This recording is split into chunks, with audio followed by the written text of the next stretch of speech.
Today I'm going to do a video breaking down the Pennsylvania polling data, the election, the upcoming Senate and governor elections, why Republicans will win it, and why Pennsylvania is also trending to the right. I will also break down what we need to do as a party to win this election and why it's an important election. So starting off, we got a recent poll out of Emerson that has Fetterman up by only about 4% and Shapiro up by 3 over Mastriano. And in the same poll, Trump actually outperformed by quite a large margin with a 47% support over Joe Biden's 42%. That will tie in more to the why the state is trending to the right. But we also saw that overall the general ballot is a +1.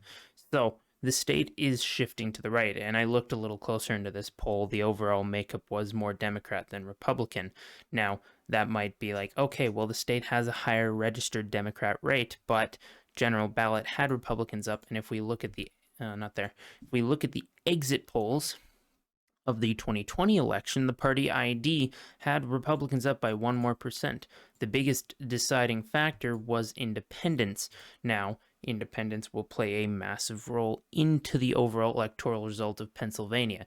Now, the reason why I think overall these polls have been inaccurate and why I think Oz will win, same with Mastriano, is the actual support Republicans currently have and how much independents are breaking for Republicans. If we look at Rasmussen's generic congressional ballot, we see Republicans have a 10-point advantage among independent voters. That is a massive margin, 42%. Many undecided, but likely will end up voting Republican in the end. This is not a good sign for Democrats going into the midterms. A lot of polling shows, oh, well, Democrats are a little bit ahead with a high amount of undecided voters and independents in those states. That isn't going to break for Democrats. That will break for Republicans and likely give them much closer of a margin than what the polls show. This is why the polls have not been absurdly accurate and why it looks like Republicans might be losing when they're not actually losing. So, again, a 41%, 1% more than Democrat margin for party ID in 2020. That is big. That is something to consider when you look at this. Now, on top of this, we also have the Trafalgar Group poll for the Senate. It is a more accurate pollster generally. Oz was down by about 5, and Shapiro is ahead of Mastriano by about 3% in this one, which 3.5, I think, or something around there. Now, that was also a +4D sampler. Again, if we consider that exit poll, we see Republicans, again, with the higher overall percentage of voters, the rest being no party and others, which are breaking for Republicans in higher margins. So, assuming we balance out the electorate to be a more realistic makeup of what the actual electorate will be, especially in a red wave year, where, going back here, not here, we see Republicans have the enthusiasm. They're much more likely to get out and vote. That is the biggest indicator. Despite some polling, you have to consider overall enthusiasm behind each candidate and each party and which party is likely to win. They are more likely to have Republicans go out and vote, which means we are more likely to outperform the polls than the Democrats. We saw this in 2014 when Republicans outperformed the overall generic polling by 2 to 4% on average. The polls are not very accurate, and even then the polls shifted later as we got on. And this bodes well for Republicans, especially in Pennsylvania, where this party participation, despite being up 4% for Democrats, overall the state is pretty split when it comes to actual party participation in the state.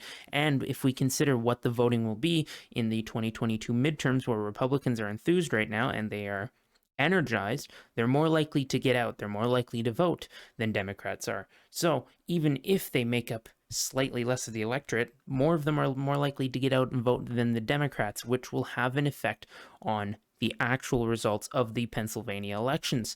And again, the no party / other are very likely to split in a higher portion for Republicans. So if we consider that, looking back at the polling numbers for both Oz and for Mastriano, they're likely close to tie or a bit ahead in some cases in these actual races, which is a very good sign.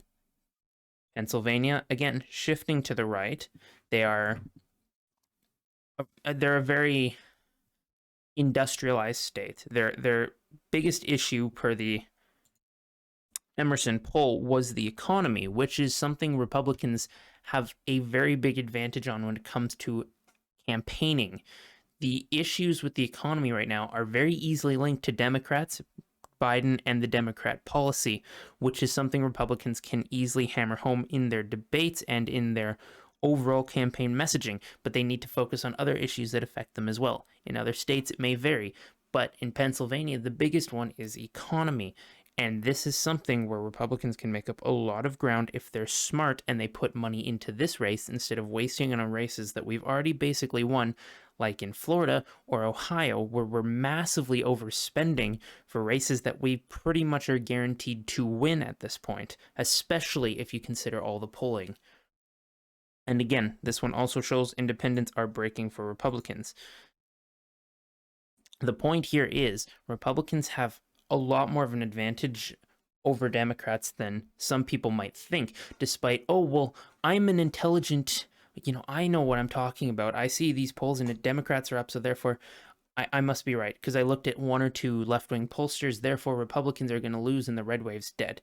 Yeah, if you look into the data more closely, you see that that is not the case. That is not what's going to happen. It's not how it's going to turn out. And especially as we get closer, we're going to see things shift more and more in favor of Republicans, especially if they campaign better and they focus on important popular messages.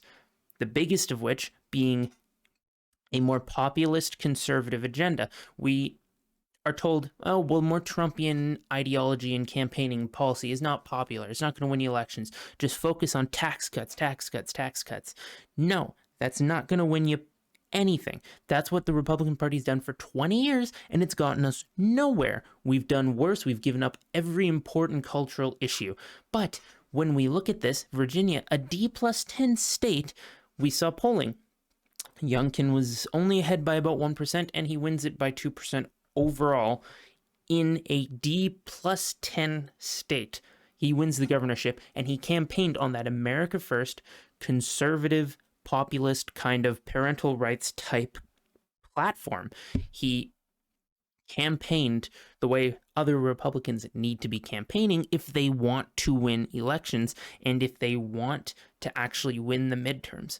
This election, these midterms, they're here for Republicans to lose. If they're not going to put in the effort properly, they're not going to spend the money wisely and focus on important campaigns like Pennsylvania and Nevada, we're not going to win, and we're not going to be able to regain our Senate advantage and our House advantage as well as the governorships. Now, I do think we will. I still think we will, despite the incompetency of the Republican Party and McConnell trying to destroy our chances with it, claiming horrible candidate quality, despite, yes, some are not amazing. For example, Dr. Oz, not my favorite. I don't really like him that much.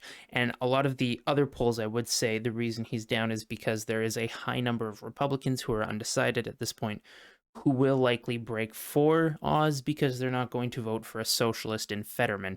But despite that, not great candidate.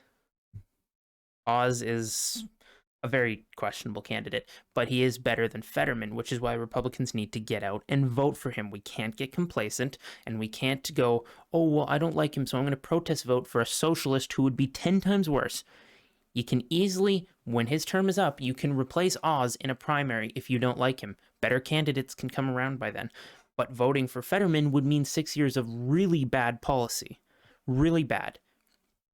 Despite that, overall candidate quality might be a small issue with a couple of the races, but in some of them, it's not the case. Some of them, there are great candidates, amazing candidates. Adam Laxalt being one of them.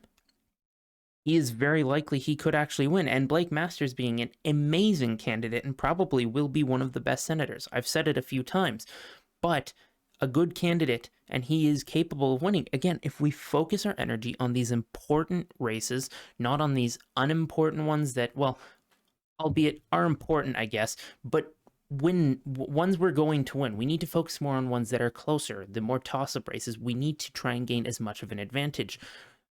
We need better policy in general, but the issue is we're not using good political strategy to win. We're not focusing on the important ones. We're focusing on less important cases. If you want to win, focus on more important races. Races that will decide the Senate, the makeup of the Senate if Republicans regain the majority, and the same thing in the House. The House polls, this is the other issue too. Polling shows Republicans ahead in almost everything except for the Senate. The Senate is the biggest one where for some reason polling supposedly shows Republicans are down. Again, I don't believe that, and I think that partially is, if you've looked into the data like I just showed at least some of it, independents breaking for Republicans. That's something to consider. A lot of undecided Republicans right now, and a lot of the polls have also been having higher Democrat makeups in these states because, they're thinking it's a slightly more Democrat state. They're all toss-up, but they're a little more Democrat. That is not the case. And Republicans, even in more questionable polls, are only down by small portions. The closer we get, that's going to go up. And the same thing will happen not only with Oz, but with Mastriano, who is actually a very good candidate.